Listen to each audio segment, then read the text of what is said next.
Pedro y Juan ante el concilio. ¿Contamos lo que hemos visto y oído?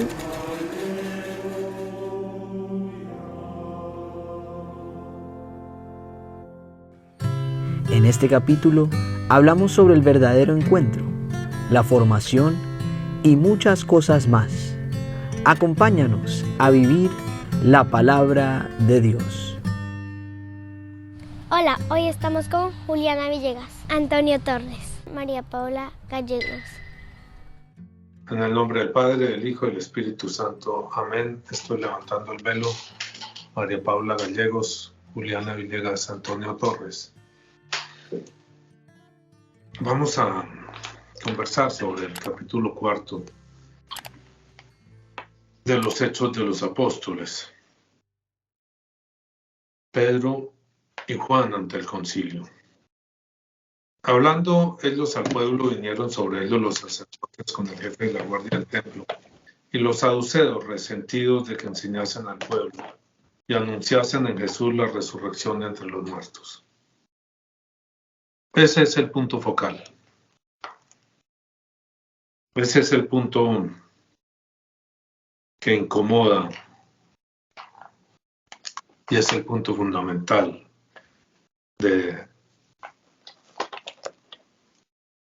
no podemos decir del mensaje del Señor, sino de la realidad de Jesucristo, la resurrección de entre los muertos. Esa es la gran novedad. Y eso es lo que va a marcar todos los hechos de los apóstoles, toda la historia de la salvación y toda la historia de la iglesia.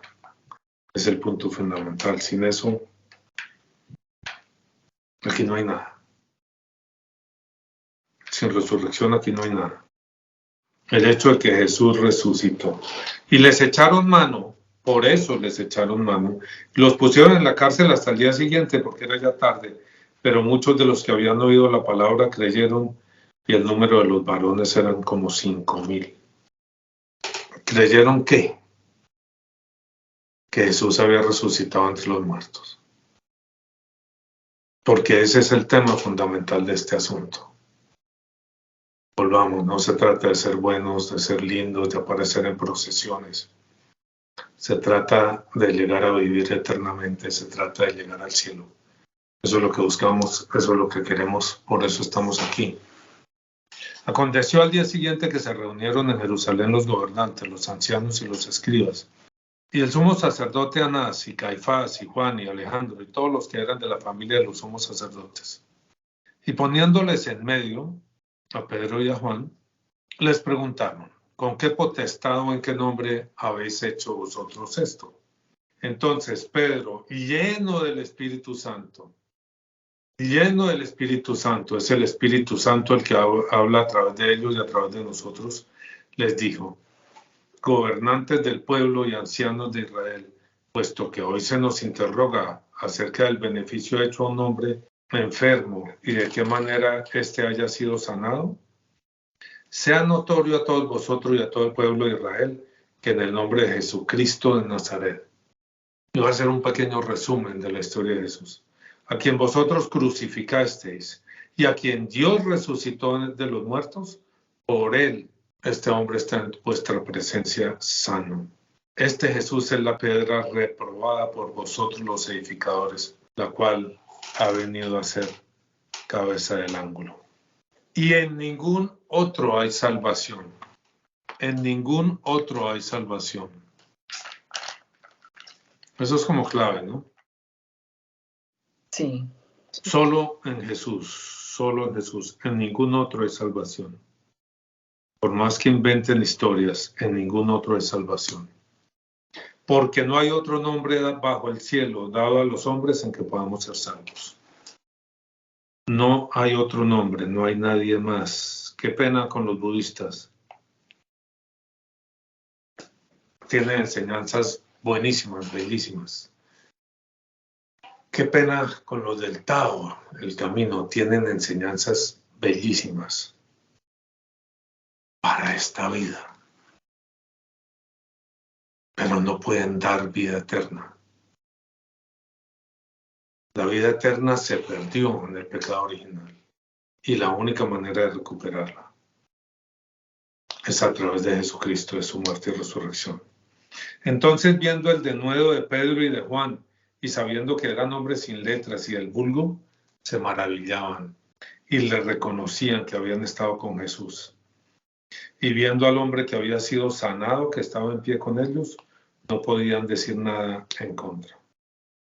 Entonces les ordenaron que saliesen del concilio y conferenciaban entre sí diciendo: ¿qué haremos con estos hombres?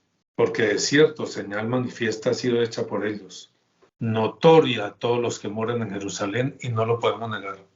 Sin embargo, para que no se divulgue más entre el pueblo, amenacémosles para que no hablen de aquí en adelante a hombre alguno de este nombre. Y llamándolos, les intimaron que en ninguna manera hablasen ni enseñasen en el nombre de Jesús. Y ahora viene la respuesta.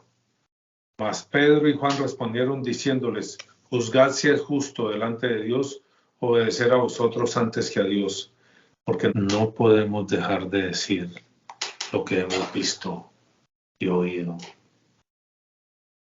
Tú y yo, así no sea lo más popular del mundo, no podemos dejar de decir lo que hemos visto y oído. Y si estamos aquí, es para decir lo que hemos visto y oído. Entonces ellos les amenazaron y les soltaron, no hallando ningún modo de castigarles por causa del pueblo, porque todos glorificaban a Dios por lo que se había hecho, ya que el hombre en quien se había hecho este milagro de sanidad tenía más de 40 años. Esto es Hechos 4, del 1 al 22. Lo que hemos visto y oído, dicen Pedro y Juan. ¿Y qué habían visto y oído ellos? A Jesús resucitar. ¿Qué opinas, Juliana? Sí, pues que lo interesante que plantean ellos, y es lo que tú estás diciendo, es que uno habla de lo que conoce, no de lo que cree o le enseñaron, no, sino porque es que lo interesante de la fe en Jesús es que él se le presenta a uno y es una experiencia personal, no es, y allá es donde uno va a encontrar, digamos, las verdades y las cosas que necesita comunicarle a otros. No es tanto de que le enseñen, sino de encontrarse. Y creo que ahí es donde falla mucho como lo que se trata de hacer, como de enseñarle a la gente, que no es tan fácil, pero más bien ahí es que llevar a las personas a tener ese encuentro. Y ahí es donde como que lo tradicional flaquea, porque es que es un encuentro. Sí, las personas formadas, estas personas están formadas. ¿Qué querrá decir eso, María Paula, cuando le dicen a uno que estas personas están formadas en la fe? ¿Qué entiende usted cuando le dicen eso?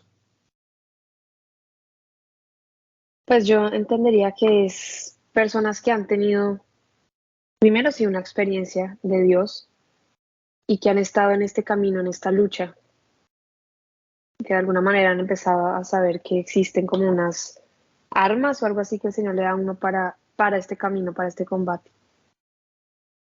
Cuando usted le dicen en una parroquia, estas personas, los lectores, los ministros de la Eucaristía, los acomodadores, son personas formadas en la fe, ¿qué entiende usted que le están diciendo? Pues no sé si realmente han tenido la experiencia o sea más como que han tomado unas cosas para poder dictar el curso, más, o sea, como se prepararon. ¿Qué entiendes tú por ese concepto de estar formados? Sí, yo creo que, digamos que lo que uno ve es que es como que les dan un curso para ser lector y cumple con unos requisitos, tantas horas, esto, ¿sí? Y de pronto le dan algo de técnicas, como, oiga, si va a leer, tiene que ensayar la lectura antes. Vocalizando, sin trabarse, despacio, acentuando los momentos precisos, que no sea monótono, etc. Unas técnicas, dices tú, Sí. dices bien, técnicas de expresión oral. Técnicas de expresión oral. Pero ¿de qué hablamos nosotros? ¿Qué vemos nosotros en Pedro y en Juan? Vemos lo contrario. No tenían formación Sí. en ese sentido. No tenían técnicas. Eran personas humildes, sencillas. Eran pescadores de a pie. Se subían a la barca y lanzaban la red. Lo vemos más de una vez. No eran grandes empresarios que vivieran en Tarea o en alguna parte así, controlando sus empresas. Podían tener más de una barca, pero eran pescadores de a pie. Ellos no van a desarrollar una oratoria muy importante. Van a tener el valor de decir lo que les consta. Lo que les consta. Y yo creo que nosotros estamos aquí para tener el valor de decir lo que nos consta. Muy bien, dejemos aquí. Estoy levantando el velo. Juliana Villegas, María Paula Gallegos. No olviden suscribirse. No olviden darle un like. El Señor los bendiga. En nombre del Padre, del Hijo y del Espíritu Santo. Amén. Hola, si te gustó el video no te olvides de suscribirte. Toca la campanita, compártelo con tus amigos.